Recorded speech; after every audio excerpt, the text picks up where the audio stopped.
Comment section में invariably एक comment रोज आता है, आज इंटरकोर्स किया, प्रेगनेंसी होगी या नहीं, हमने आईपिल ले ली तो अब हमारे पीरियड गड़बड़ आ गए हैं। या फिर हम ओपीडी में देखते हैं मदर्स आती हैं अपनी डॉटर्स के साथ जिनको पीसीओ है, आप उन्हें बताओ कि दवाई लेनी है, 21 दिन गोली लेंगे, उसके बाद 7 दिन छोड़ेंगे, तो वो कहते हैं नहीं नहीं जी, ये दवाइयां तो हार्मोनल पिल है, इससे आगे चल के इन्हें दिक्कत हो। Issue here is birth control pills. इसको लेके इतने सारे मिथ्स हैं, इतने सारे मिसकंसेप्शन है, इतने सारे बैरियर्स हैं कि ओरल कॉन्ट्रासेप्टिव पिल्स उनको आगे चल के नुकसान कर सकती है। Hi, I am doctor Ridham, consultant gynaecologist, infertility and IVF specialist, और आज हम बात करेंगे बर्थ कंट्रोल पिल्स से होने वाले लंबे समय के लॉन्ग टर्म साइड इफेक्ट्स के बारे में। पर बर्थ कंट्रोल पिल्स होती क्या है? To understand this, we know this, एक फीमेल हर महीने एक एग बनाती है।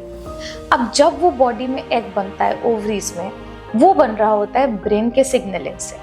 सो उसकी वजह से हार्मोन का उतार चढ़ाव होता है। जब अंडा बनना शुरू होता है तब बढ़ता है शरीर में ईस्ट्राडियोल हार्मोन। जब अंडा रिलीज हो जाता है तब बनता है प्रोजेस्टेरोन हार्मोन। सो शुरू के कुछ दिनों में 15 दिन में ईस्ट्रोजन पीक करता है, लास्ट के 15 दिनों में प्रोजेस्टेरोन पीक करता है, और दोनों जब फॉल कर जाते हैं तब आ जाते हैं पीरियड्स। अब ये जो हार्मोन है ईस्ट्रोजन और प्रोजेस्टेरोन, अगर पीक ना करें, छोटी छोटी डोज में रोज अगर एक पेशेंट लेती रहे, तो हार्मोन ऊपर नीचे नहीं होंगे और एग भी नहीं बनेगा। बट बिकॉज ये आपने कुछ दिन लिए और फिर छोड़ दिए, तो यूट्रस की लाइनिंग जरूर शेड होगी और पीरियड्स जरूर आएंगे। Well, this is how birth control pills work. It is a combination of low dose of estrogen and progesterone. ये दोनों हार्मोन आपकी बॉडी में होते हैं और इस छोटी छोटी डोज में हम इसे रोज लेते हैं, तो एग नहीं बनेगा। 21 डेज लिया फिर छोड़ा, इसके हार्मोन लेवल फॉल करेंगे एंड उन 7 दिन के गैप में आपको पीरियड्स आ जाएंगे। How do we start the next cycle?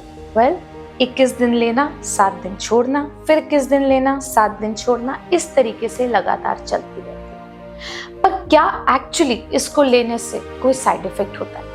जो सबसे पहला कंसर्न पेशेंट्स के दिमाग में आता है वो होता है इनफर्टिलिटी, कंसेप्शन को लेके। वेल, आज की अगर हम बात करते हैं, PCO is affecting 1 in every 4 women.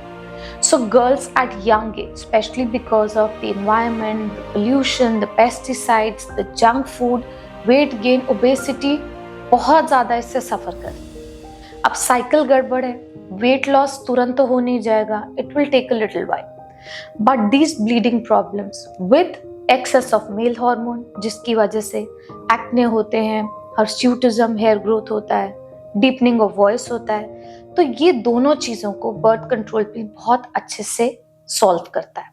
अगर बर्थ कंट्रोल पिल्स ली जाती हैं तो साइकिल भी रेगुलेट होगी और मेल हार्मोन के लेवल भी कम होने शुरू हो जाते हैं। तो एक तरीके से जब तक आप एक्चुअली लाइफस्टाइल पे काम करते हैं, आपको एक टाइड ओवर टाइम मिल जाता है अपने सिम्टम्स को कंट्रोल में रखने का। अगर थ्योरेटिकली देखें तो क्या ये इनफर्टिलिटी करेगा? पर इनफर्टिलिटी के जो कारण है, अगर देखें, एग ना बनना, यूट्रस की लाइनिंग कमजोर होना या फिर ट्यूब बंद होना, ये 3 चीजें एक फीमेल में इनफर्टिलिटी करती है। बर्थ कंट्रोल पिल जब तक आप ले रहे हैं, सिर्फ उसी मंथ एग नहीं बनता। सो जब आप प्रेगनेंसी प्लान करना चाहें, आप इसे छोड़ेंगे, अगले 3 से 5 हफ्ते में आपकी साइकिल रेगुलराइज हो जाएगी, अगर वो पहले भी रेगुलर थी, और एग जो है वो वापस बनना शुरू हो जाएगा। अगर आप पीसीओ हैं, पहले भी साइकिल इरेगुलर थी, तो वो वैसे ही रहेगी। It doesn't lead to any long term effect. आपने 6 महीना ओसीपी ली, ये मत सोचिए कि 7वें महीने में आपका एग बनने लग जाएगा। अगर आप पीसीओ, अगर आप उन 6 महीने में लाइफस्टाइल चेंजेस कर पाएंगे, वेट रिडक्शन कर पाएंगे, तो प्रोबेबिलिटी है कि आपकी बॉडी के हार्मोन जो गड़बड़ है वो ठीक हो जाए और ओवुलेशन या एग बने। So no long term effect. इन पिल्स से आपका जो एग नहीं बन रहा, उसी की वजह से लाइनिंग पतली बनती है। तो तभी आप कभी भी अल्ट्रासाउंड कराते हैं, लाइनिंग पतली आती है और जो ये ब्लीडिंग होती है उसी पीस पे वो कम होती है। But the moment you leave them, normal जो हमने बात किया, ईस्ट्रोजन बढ़ता है, फिर प्रोजेस्टेरोन बढ़ता है, वो होना शुरू हो जाता है, तो एग भी बनता है, लाइनिंग भी बनती है, फ्लो भी अच्छा आता है। ये कभी भी कारण नहीं हो सकता इनफर्टिलिटी का, चाइल्डलेसनेस का, या जब आप प्रेगनेंसी ट्राई करें तो प्रेगनेंसी ना आए। और दूसरा, लोगों को लगता है कि अगर हमने बर्थ कंट्रोल पिल ज्यादा ली तो हमें आगे कैंसर हो सकता है। Let's talk about scientific evidence. देखो, एक तो आपकी ओवरी में जो हर महीने एग बन रहा है, रिलीज हो रहा है, वो सारी साइक्लिकलिटी स्टॉप हुई है। तो जो सेल्स डिवाइड हो रहे थे उनको एक बारी को रेस्ट मिल गई। तो ये जो कॉन्ट्रासेप्टिव पिल्स हैं, they have shown to be protective in fact for ovarian cancer. Uterus की जो लाइनिंग है बहुत मोटी नहीं बनती, बहुत झड़ती नहीं है, तो उसके हार्मोनल चेंजेस में भी ये बेनिफिशियल है। So it is shown to be protective for uterine cancer as well. Talking of colorectal, आंतों के जो कैंसर है उसके लिए भी ये प्रोटेक्टिव देखी गई। प्रॉब्लम क्या है कि कुछ स्टडीज में ऐसा पाया गया था कि ब्रेस्ट कैंसर का रिस्क ज्यादा देखा गया। वेल, वो ज्यादा भी इतना कि अगर 1000 लोग ओसीपीज लेते हैं तो 1 या 2 एक्स्ट्रा ब्रेस्ट कैंसर होते हैं, और वो भी उन पेशेंट्स के अंदर जिनको हो सकता है कि ऑलरेडी, क्योंकि ब्रेस्ट कैंसर जीन से भी रिलेटेड होता है, फैमिली हिस्ट्री भी होती है, तो उसकी वजह से भी वो ज्यादा हो सकता है। वेल, इट इज इम्पॉर्टेंट कि कोई भी चीज को हम just as it is myth की तरह एब्जॉर्ब ना करें। हो सकता है कि ओसीपीज का जो है बेनिफिट आपके केस में बहुत ज्यादा हो as compare to this very negligible risk of breast cancer.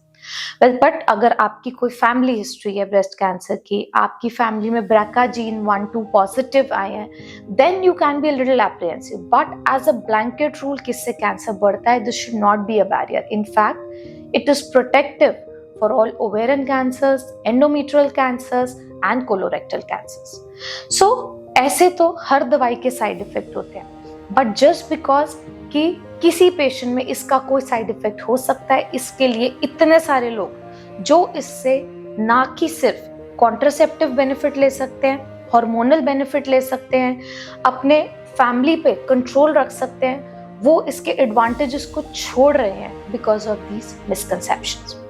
Well, in total if I have to summarise, oral contraceptive pills आज की डेट में बहुत सेफ है। बहुत लो डोज ईस्ट्रोजन होता है, बहुत लो डोज प्रोजेस्टेरॉन होता है, छोटे मोटे नौजिया जैसे साइड इफेक्ट्स होते हैं जो टाइम के साथ सेटल हो जाते हैं, आपकी साइकिल्स रेगुलर हो सकती है। प्रेगनेंसी रेट इसके ऊपर जो फेलियर के चांसेस हैं, they are around 0.1% compared to condoms which have a failure rate of around 10% and compared to multi-load which is again 0.1%. आप ये देखिए कि कुछ ना कुछ यूज करना जरूरी है अगर आप कॉन्ट्रासेप्शन चाहते हैं तो। I hope this video is informative for all those who have been thinking के बर्थ कंट्रोल पिल से उनको आगे प्रॉब्लम हो सकता है और ये लेना ठीक नहीं है, इसके चलते वो बार बार आई पिल ले रहे हैं या अबॉर्शन करवा रहे हैं या फिर पीसीओ जैसी प्रॉब्लम के साथ स्ट्रगल कर रहे हैं, इरेगुलर ब्लीडिंग और हेवी ब्लीडिंग से परेशान हो रहे हैं। If you have any more doubts, do ask them in the comment section, we would be happy to help you.